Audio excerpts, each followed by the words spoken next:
Covid में जब आप मारे मारे फिर रहे थे, यहाँ के लोगों को दवा नहीं मिला, ऑक्सीजन नहीं मिला, लोगों को दवा डॉक्टर अस्पताल का जुगाड़ नहीं हुआ, उस समय के स्वास्थ्य मंत्री उस समय दिल्ली में फ्लैट खरीद रहे थे। फ्लैट किसने और खरीद कैसे रहे थे? दिलीप जायसवाल जी के मदद से। सवाल है मंगल पांडे जी का। मंगल पांडे जी को क्यों कह रहे हैं?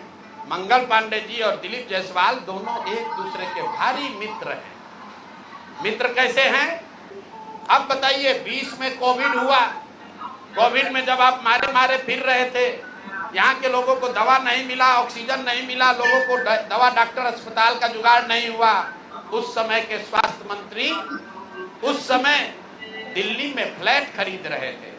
फ्लैट किसने और खरीद कैसे रहे थे? दिलीप जायसवाल जी के मदद से। तो फ्लैट का नंबर और नाम नोट कर लीजिए।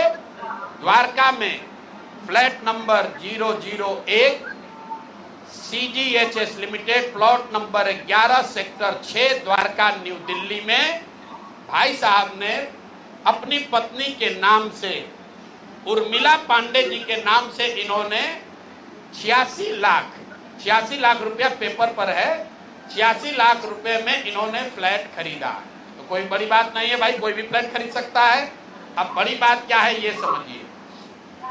इन्होंने जो फ्लैट खरीदा, इसका पैसा कहां से आया? इसका पैसा पहले तो ये जब फ्लैट का रजिस्ट्रेशन हुआ तो फ्लैट के विटनेस हैं हम लोग के माननीय सदस्य भारतीय जनता पार्टी के अध्यक्ष दिलीप जायसवाल जी। और वहां पर अब ये देखिए, ये चलाते हैं अवैध मेडिकल कॉलेज।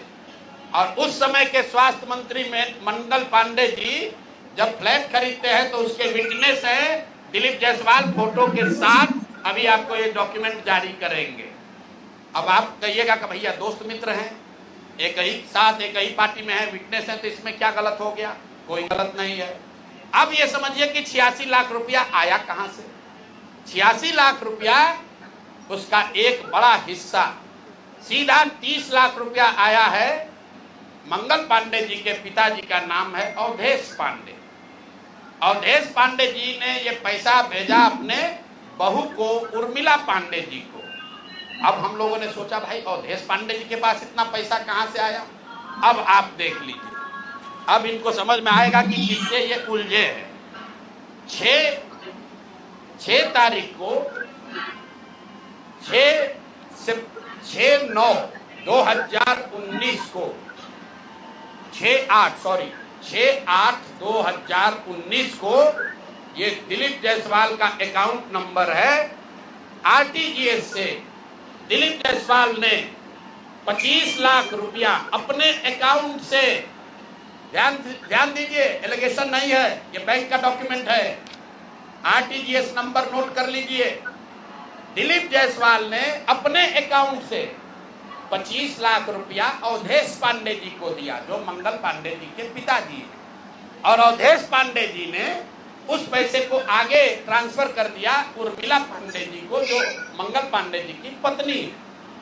और ये पैसा वहां से इन लोगों ने दिया फ्लैट खरीदने के लिए, 86 लाख रुपया अलग अलग लोगों से लेकर।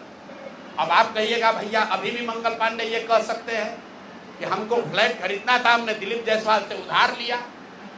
दोस्त मित्र हैं, साथ में राजनीति करते हैं। तो 2020 का मंगल पांडे का अब आप निकाल लीजिए एफिडेविट। जब चुनाव लड़े तो उसका एफिडेविट निकाल लीजिए। उसमें ये एक कॉलम है कि अगर आपने किसी से लोन लिया है, अनसिक्योर्ड लोन, अगर आपने दोस्त मित्र परिवार किसी से लिया है तो घोषित करना पड़ता है। तो 2020 के मंगल पांडे के एफिडेविट में ऐसी कोई घोषणा नहीं है कि उन्होंने अपने पिताजी से 25 लाख रुपया अपने पत्नी के नाम पर लोन लिया है। तो मेरा दिलीप जायसवाल जी से पहला सवाल है कि अरे भाई, आपके सरकार में, आपके पार्टी में इतना भ्रष्टाचार है कि अपने में भी घूस ले रहे हो। ये मंगल पांडे के लिए हमने कहा कि आदमी कॉटन बैंडेज में भी पैसा लेते हैं, तो लोगों ने कहा ये आदमी को क्या प्रूफ है? अनुमान लगाइए। डॉक्टरों से पैसा ले रहे एक बात है, वेंडर से पैसा ले रहा है एक बात है, अरे अपने दल के नेता को भी नहीं छोड़ रहे, अपने दल के नेता दिलीप जायसवाल से पैसा लिए हैं, हेल्थ मिनिस्टर रहते हुए, और बजाता हिम्मत देखिए, बैंक से लिया है।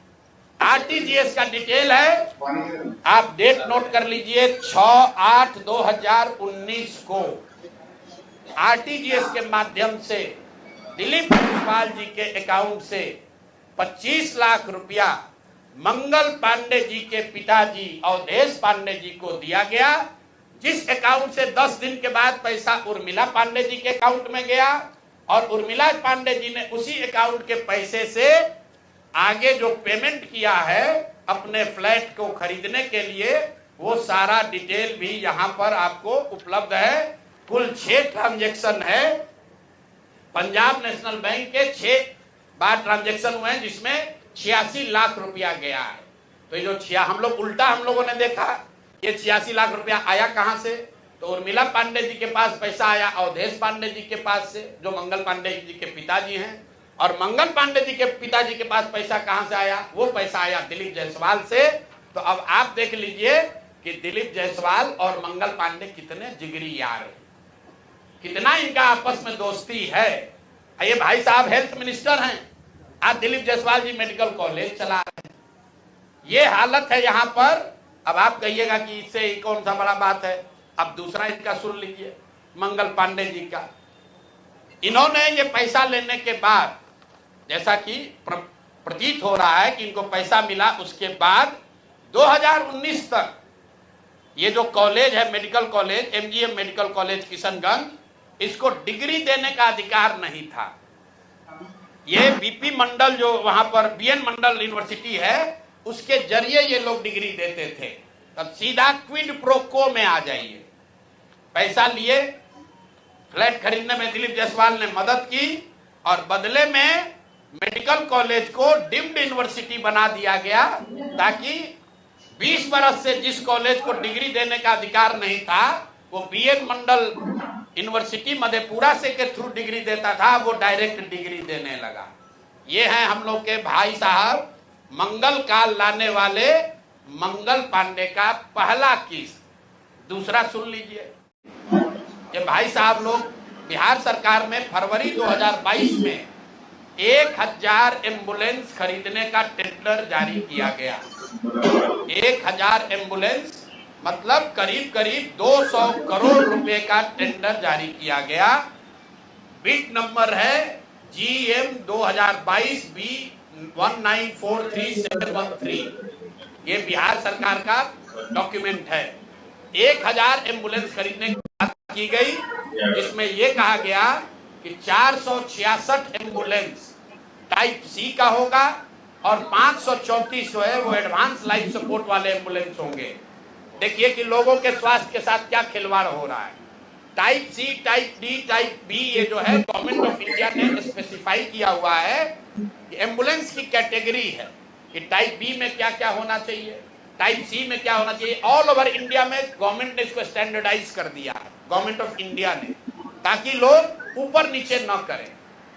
तो बिहार सरकार ने 2022 में 1000 एम्बुलेंस खरीदने का टेंडर जारी किया। उसमें 466 टाइप सी के एम्बुलेंस खरीदे गए, करीब करीब 19.5 लाख रुपए प्रति एम्बुलेंस की दर से। 19,58,257 रुपया एक एम्बुलेंस का दाम है टाइप सी का। उसमें सबसे अब यूनिक बात सुनिए, एम्बुलेंस बनाने वाले दो ही यहाँ पर पूरे देश में जो ओरिजिनल इक्विपमेंट मैन्युफैक्चरर हैं, एक है टाटा मोटर और दूसरा है फोर्स मोटर।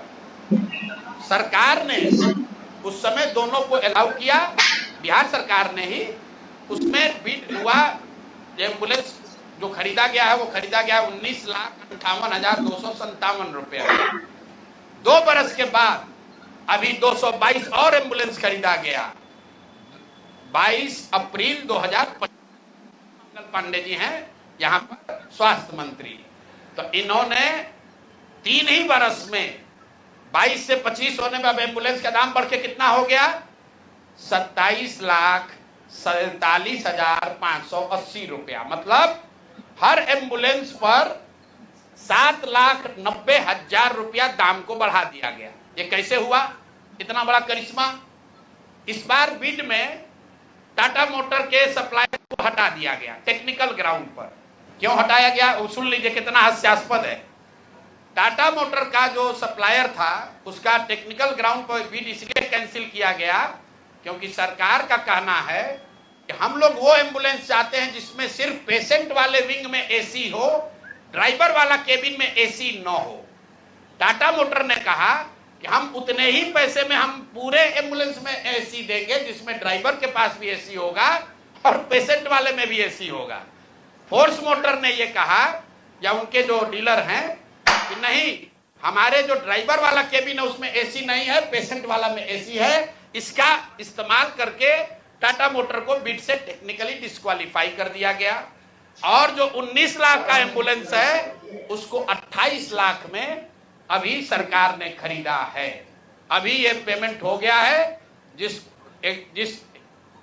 एंटिटी को ये मिला है ये वही एंटिटी है जिसको पहले 450 करीब 444 एम्बुलेंस का कॉन्ट्रैक्ट मिला था।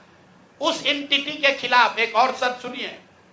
जब ये कॉन्ट्रैक्ट दिया गया 450 एम्बुलेंस का तो उसमें शर्त थी कि हर जिले में उस कंपनी का कम से कम एक सर्विस सेंटर होगा, तभी उसका बिड कंटिन्यू होगा। 22 में 450 एम्बुलेंस खरीदा गया। फोर्स मोटर का कोई भी यहां पर 4 या 6 जिले को छोड़कर कहीं पर उनका सर्विस सेंटर नहीं है। बजाय उसके कि उस पर एक्शन हो, उसी को फिर से 250 एम्बुलेंस का और कॉन्ट्रैक्ट दे दिया गया। वो कॉन्ट्रैक्ट पिछला जो 19.5 लाख में दिया गया था इस बार 27.5 लाख में दिया गया। और बात सुनिए, यही टाइप सी का एम्बुलेंस उड़ीसा में खरीदा गया 16 लाख में अभी 2 महीना पहले। टाइप बी का एम्बुलेंस अभी यूपी सरकार ने खरीदा है 2500 एम्बुलेंस 12 लाख में। और बिहार के हम लोग के ज्ञानी मंत्री लोग हैं ये वही एम्बुलेंस खरीद रहा है 27.5 लाख में। तब मंगल पांडे बता दे। और अभी आजकल हम नए मुख्य सचिव जो बनने जा रहे हैं, क्या नाम है उनका? प्रत्यय अमृत साहब। वो भी स्वास्थ्य के ही शायद प्रिंसिपल सेक्रेटरी हैं। भाई स्वास्थ्य के प्रिंसिपल सेक्रेटरी हैं प्रत्यय अमृत जी। मुख्यमंत्री जी का तो कार्यकाल 3 महीना बाकी है। ये भाई साहब का कार्यकाल अभी 1-2 बरस रहने वाला है। तो आप यहाँ प्रिंसिपल सेक्रेटरी हैं, आप बता दीजिए कि 600 एम्बुलेंस आपने किस शर्त पर खरीदा है? क्यों 19.5 लाख पेमेंट को बढ़ाकर 27.5 लाख किया गया है? और अभी और 450 एम्बुलेंस का टेंडर जारी किया जा रहा है। कुल 1000 एम्बुलेंस खरीदा जाना है, 1250 एम्बुलेंस। एक एम्बुलेंस का दाम करीब 25 लाख रुपया है। आप वेबसाइट पर जाइएगा, फोर्स मोटर टाइप सी के एम्बुलेंस का मार्केट रेट वेबसाइट पर बता रहा है 21 लाख। अब बिहार सरकार खरीद रही है उसको 28 लाख में। और 21 लाख का अगर आप बल्क के खरीदार हैं तो आप नीचे न कीजिएगा, रेट कम होना चाहिए। बिहार सरकार ने खुद 19.5 लाख में लिया था, अब उसको बढ़ा के 28 लाख कर दिया। तो मेरे भाई मंगल पांडे जी, बिहार में सिर्फ आप ही का मंगल काल चल रहा है। अब बहुत दिन से चल रहा है। बहुत ज्यादा लूट रहे हैं, घर खरीद रहे हैं, अपने बीवी बाल बच्चों का उपाय कर रहे हैं, लंबा फेंक रहे हैं। तो अब जरा बिहार के लोगों का अमंगल होना बंद हो, इसके लिए बताइए कि पैसा आप दिलीप जायसवाल के साथ मिल किए हैं कि नहीं। और दिलीप जायसवाल का कि मैं क्यों ये बता रहा हूं ये समझिए। दिलीप, मैंने पिछले वार्ता में कहा था दिलीप जायसवाल के मेडिकल कॉलेज से बिहार में सबसे ज्यादा आयुष्मान कार्ड के जरिए सबसे ज्यादा पैसे की निकासी की गई है। आयुष्मान कार्ड का अभी सीईओ कौन है? आयुष्मान कार्ड का यहाँ मुख्य पदाधिकारी कौन है? दिलीप जायसवाल के साथ रहे हुए पीएस, कम से कम कितने साल रहे हैं पीएस, और उनके साथ काम किए हुए अधिकारी। आप लोग जाइएगा, अभी नाम लेना उचित नहीं है। मंगल पांडे के जो पीएस थे वही आजकल आयुष्मान के यहाँ पर हेड हैं। देखिए उनकी मिली भगत है। शशांक जी वो पहले मंगल पांडे के पीएस थे, अभी आयुष्मान के हेड हैं। आयुष्मान कार्ड के स्कीम के जरिए करोड़ों रुपए की उगाही की निकासी की गई है दिलीप जायसवाल के मेडिकल कॉलेज के द्वारा। और वही मेडिकल कॉलेज के मालिक मुखिया दिलीप जायसवाल चेक से दिलीप मंगल पांडे को पैसा दे रहे हैं। अब ये पूरा सर्किल आप समझ लीजिए और आप जवाब दे दीजिएगा। एक और बात मुझे कहना है, हम पर कल कुछ हम लोग प्रशांत किशोर को एकदम इनका कच्चा चिट्ठा खोल देंगे। तो कल क्या बताया, एक केस में जो 2018 में जब मुझे जदयू ने छोड़ा था तो मुझ पर दबाव बनाने के लिए नीतीश कुमार की पार्टी ने एक फर्जी यहाँ केस कराया। केस क्या है ये सुनिए, चोरी का नहीं, डकैती ठेकेदारी का नहीं, केस ये है कि हम बात बिहार की एक जो फेसबुक पेज चलाते हैं, ये हमारा आइडिया नहीं है, किसी दूसरे लड़के ने पहले इसको सोचा था। अब देखिए, ये लोग कहते हैं कि हम बिजनेसमैन हैं, हमारा अगर इन्हीं की बात मान लें, हमारा बिजनेस क्या था, नारा लिखना भी हमारा बिजनेस का हिस्सा था। तो देश भर का नारा लिख रहे हैं हम, और हमारा बात बिहार की लिखने के लिए हम दूसरे का चोरी करके लाए। ये मामला कोर्ट में गया, कोर्ट ने इसको सिरे से खारिज कर दिया। हाई कोर्ट गया, वहां पर भी जजमेंट रिजर्व है, क्वेश होने के लिए कोई इसमें केस नहीं बनता है। केस चोरी का नहीं है, धोखाधड़ी का नहीं है, केस ये है कि जो प्रशांत किशोर बात बिहार की का फेसबुक पेज चला रहे हैं, ये प्रशांत किशोर से पहले किसी दूसरे लड़के ने सोचा था, ऐसा उस लड़के का दावा है। तो भैया अभी डीडी न्यूज भी चला रहा है बात बिहार की, वो भी यही चला रहा है। तो डीडी न्यूज पर भी 2-4 गो केस कर दो भाई, वो लोग भी हमारा चोरी किया है। बात बिहार की जन सुराज का प्रशांत किशोर का 2018 से चलने वाला पेज है, जिस पर 21 लाख से ज्यादा लोग जुड़े हुए हैं। हर दिन कम से कम 5 करोड़ लोग उस पेज पर वीडियो, ऑडियो और जन सुराज का देखते हैं कार्यक्रम, और ये कह रहा है कि ये हम चोरी करके लाए।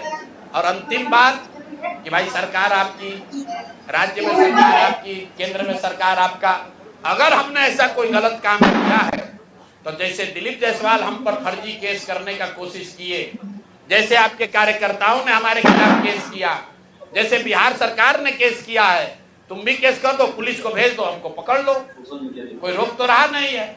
अरे भाई हम गलती की, हमको पकड़ लीजिए, दिक्कत क्या है। तो ये मामला अब आपके सामने रख दिए, इसके बाद इनको जवाब देने दीजिए। दिलीप जायसवाल की तरह ये भी कहेंगे यही बात कि भैया ऊपर वाला है, भगवान है। भगवान अगर आपके लिए है तो भगवान हमारे लिए भी है। भगवान अगर आपके हमारे लिए है तो उन गरीब लोगों के लिए भी है जिसका हक मार रहे हो, जिन लोगों को लूट रहे हो उनका भी है। और दिलीप जायसवाल और मंगल पांडे के साथ साथ जो अभी मुख्य सचिव डिजिग्नेट हैं, प्रत्यय अमृत जी को क्लियर करना चाहिए कि उनके स्वास्थ्य विभाग के प्रिंसिपल सेक्रेटरी रहते हुए ये एम्बुलेंस का कॉन्ट्रैक्ट कैसे हुआ, क्यों 12 लाख 13 लाख का एम्बुलेंस आपने 19 लाख में पहले खरीदा, फिर उसी एम्बुलेंस को 28-27 लाख में खरीद रहे हैं, क्यों खरीद रहे हैं, क्यों टाटा मोटर को आपने डिस्क्वालीफाई किया, क्यों फोर्स मोटर को के ही सप्लायर को दिया गया है, इस पर प्रत्यय अमृत जी को भी बोलना चाहिए। इसलिए कि अभी आपको यहाँ मुख्य सचिव बनना है, 2 साल बिहार की जनता का आप पर भरोसा है, आप सबसे बड़े यहाँ के पदाधिकारी होंगे, तो आपको बताना चाहिए कि इसकी सच्चाई क्या है। शायद हम लोग को समझने में कुछ गलती हो रही है, तो प्रेस करके पढ़े लिखे व्यक्ति हैं, कल हम कहीं पढ़ रहे थे कि बहुत पढ़े लिखे व्यक्ति हैं, हिंदू कॉलेज में पढ़े हैं, पढ़ने में बहुत मेधावी रहे होंगे तभी IAS है। तो भैया हम लोग को अगर पढ़ने समझने में कुछ कमी है, दिक्कत आ रही है, तो प्रत्यय अमृत प्रेस करके बता दे कि उसी एम्बुलेंस को जो अभी 2 साल पहले आपने 19.5 लाख में खरीदा था, उसको अभी 27-28 लाख में क्यों खरीदा है। जिसको आपने कॉन्ट्रैक्ट दिया उसने कॉन्ट्रैक्ट का सारे वायलेशन किए हैं, फिर उसी एजेंसी को काहे दे रहे हो। स्वास्थ्य मंत्री तो हैं ही, लेकिन अधिकारियों को भी ध्यान रखना है, साइन भैया फाइल पर आप ही कर रहे हो, मंत्री नहीं कर रहा है। तो अगर आप पकड़े, पशुपालन घोटाला में लोग पकड़े गए तो नेता तो पकड़े ही गए, अधिकारी भी नापे गए। और बिहार में जो एक धारणा बन गई है कि लालू जी चोर है, भाई ठीक है लालू जी चोर है नहीं है, उसका आपने इल्जाम लगाया, कोर्ट ने उसका संज्ञान लिया, जांच हुआ, जो उनको सजा होनी थी हो गई। लेकिन जैसा मैंने अभी पिछले अपने साक्षात्कार में कहा था कहीं, ये भाजपा वाले ये राजद से भी ज्यादा चोरी कर रहे हैं। ये लोग कंबल ओढ़कर घी पी रहे हैं, अपने आप को चाल चरित्र चेहरा वाला बताकर सबसे ज्यादा भ्रष्टाचार कर रहे हैं। और ये वो भाजपा नहीं है जो गोविंदाचार्य जी ने बनाया, ये वो भाजपा नहीं है जो कैलाशपति मिश्र जी की भाजपा थी। ये ठगों की, बदमाशों की, भ्रष्ट नेताओं की भाजपा है और हम लोग इसको जनता के सामने ला रहे हैं। अब नेक्स्ट किस पर जारी होगा वो भी आपको बता देंगे।